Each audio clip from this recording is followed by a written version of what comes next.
my name is Jan Cooper, and I'm a pop vocal coach, as well as a talent developer, a publisher, and a promoter. And I've worked with Grammy and Juno Award winners. I've worked with actors that were up for Oscars. I've worked with dancers, and I've worked with people that are totally tone deaf. Wait a second. Ironically, my name's Jan, and I do all the same things that you do. So what are we going to do about this? You're right. So what I'll do is I'll give up my identity once you can prove to me that you're the Jan Cooper that's the vocal coach, and that you can tell me everything that is true and false about singing. Is that a deal? Well, we may be able to shake on it, but that's a deal. Okay? Okay, I'm going to call you Jan 1. So my first question to you is this. Can everybody sing? True or false? Well, with my experience, with all these years, I really haven't run into anybody that can't sing. So the answer is yes, everybody can sing, unless their vocal cords have been pulled out of their throat, or the damage to their vocal cords is to an extreme where they can't even talk. But as long as they can speak, guess what? They can sing. But here's an interesting point. When I approach people about singing, especially people that really don't believe they can sing, what happens is they give me that crazy look like, huh? Or I get a nervous giggle. I'm sure you've seen this before. And yet when you ask them about anything else about sports, the reaction is either yes or no. My conclusion about this is they've been conditioned to believe that you have to be born a singer, just like you have to be born a dancer. So Jan, does that mean I can sing if I don't have the genes of a singer? The answer, of course, is yes. And I'll be able to prove it to you once you start to go through the chapters of Learn How to Sing. About this idea of being born a singer, ironically, there is no such thing as a gene for singing and a gene for dancing. It's like stupid comments I get is, well, my mother can sing and my father can't sing. Why can't I sing? I mean, there is no connection there. So there are two categories. Now, there are people that are natural singers that we know of, and there are ones that are non-singers but are trained to be singers. And sometimes you can't tell the difference. For example, Bradley Cooper in A Star Is Born. According to the facts that I've read, he was a non-singer before the movie. And the others were, for example, in the movie Mamma Mia, a lot of those were non-singers, but they were trained to sing. So therefore, they have the capability of singing, but it never really tried it before. And in the 30s and 40s, we had people like Fred Astaire, Mickey Rooney, and the list goes on and on and on, that were non-singers, but they still could sing. As long as they could breathe and open their mouths, you can sing. So I have a question for you, Jan. Let's see how smart you are. How come some people can sing incredibly well and others can't? Okay, you talked about the two categories. I'd like to find out what the secret is behind these great singers. Now, I'm just giving my opinion, but my research shows me that a lot of these great singers, from Lady Gaga to Streisand to Whitney Houston to the list goes on, usually have very, very high IQs. Now you're probably saying, what would this have to do with singing? But if you remember, singing is abstract. You can't see it. You can only feel it. It's not like with guitar you can actually see the playing or playing piano. In this situation, you have to be able to visualize, and therefore you've got to have a fairly high intelligence to be able to visualize how voice works. It's the same thing with dance. Quite often you'll maybe, except the advantages is quite often you can look at your feet. But once you learn how to dance, you don't look at your feet. It's a feeling, this natural flow. So with my research, at least I believe this, that people that are incredible singers catch on much faster than the average person. The other factor that plays an important role for a lot of well-known singers are that they've been brought up in a very positive environment or in a culture that really encourages singing. And when we think about it, Whitney Houston was brought up in the Afro-American church, where Elvis Presley was brought up in the church in the South.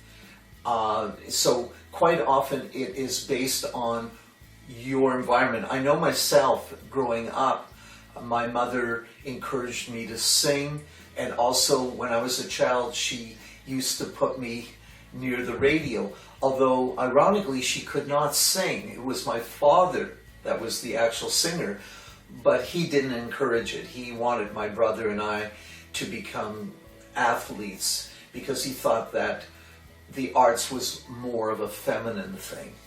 Wow, that's incredible, Jan. I would have never thought IQ.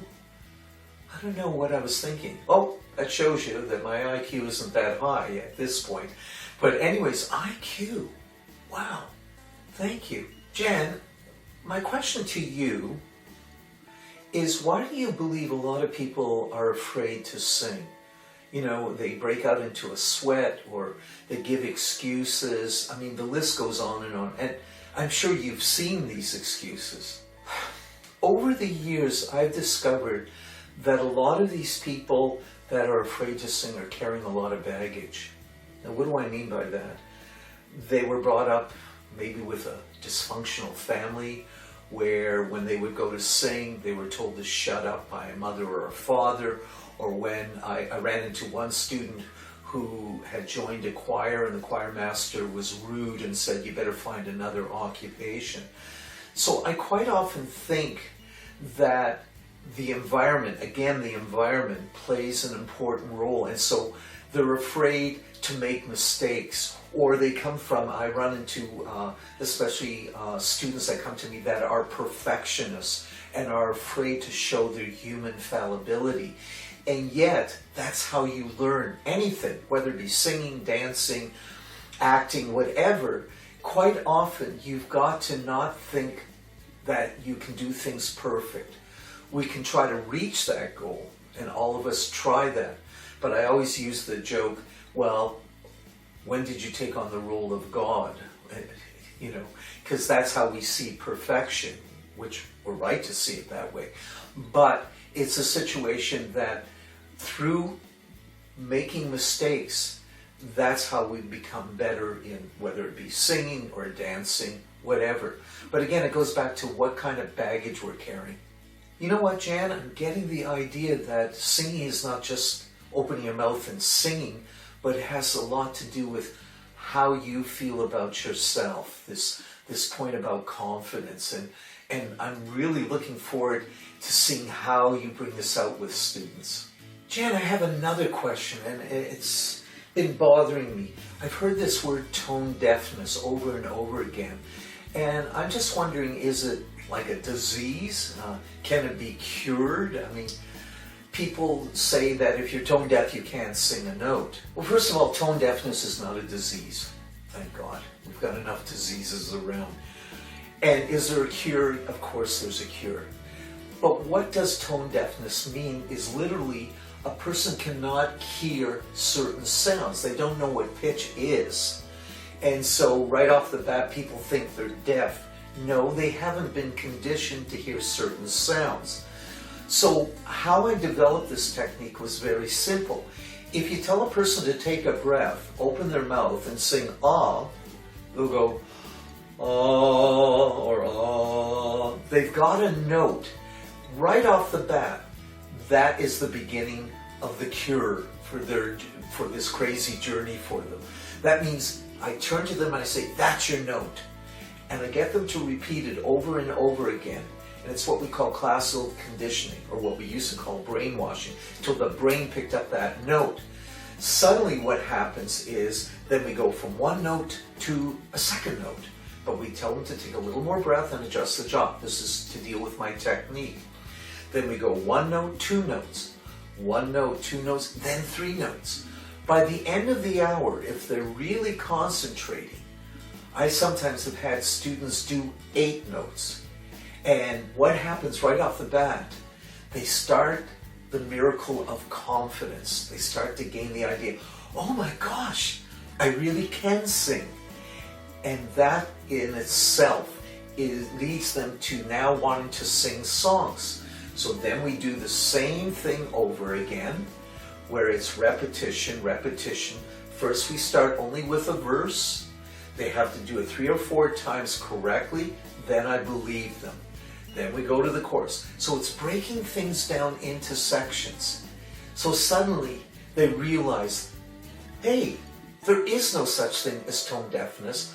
I was not a natural singer. I had to be taught how to hit pitch. And eventually they're able to tell what low notes are and what high notes are. And that's what gets me excited about this. Wow. Jan, that really clears things up for me. I'm getting a better understanding that everybody can sing. I'm ready to run out of this room and tell the whole world that I can sing, and anybody can sing if they really have the drive and the desire. One thing I forgot to mention, and I should bring this up, a good example of somebody that had pitch problems, and he was on a talk show, late night talk show, and I wish I could show it, but it's of course copywritten, was Ed Sheeran, who is an incredible singer and songwriter, and he kept, or his mother kept, an audio of him when he was about, I don't know, 15 or 16. Oh my God, that was what was coming out of his voice. But he brought up a really good point, and I want this to go on to most of you. Singing, basically, there are prerequisites to it. One, you got to be smart. You don't have to be brilliant. 2, you've got to be able to practice a fair amount if you're not a natural singer. And that's what Ed Sheeran said, is he wasn't a natural singer and he had to work at it. And so that's how I feel very strongly about, is that if you really want to be a singer, like any other field, you've got to apply yourself on a daily basis. Not hours upon hours. I believe quality over quantity. So I get my students to practice maybe a half an hour a day. And then when they come to class, they have questions to raise, like, why did this happen? Why did that happen? Or how can I improve on this? But I always believe quality over quantity, because I've had students coming in and they've practiced for 2 hours a day. And then the big question I raise with them, so what did you learn? Okay, and usually it's like, yeah, but I practiced 2 hours. Yeah, but did you learn anything about your voice or your body? So, I want to leave you guys with this introduction to my presentation of learning how to sing. And we're going to go on to, wait a second, maybe you can tell me what we're going on to.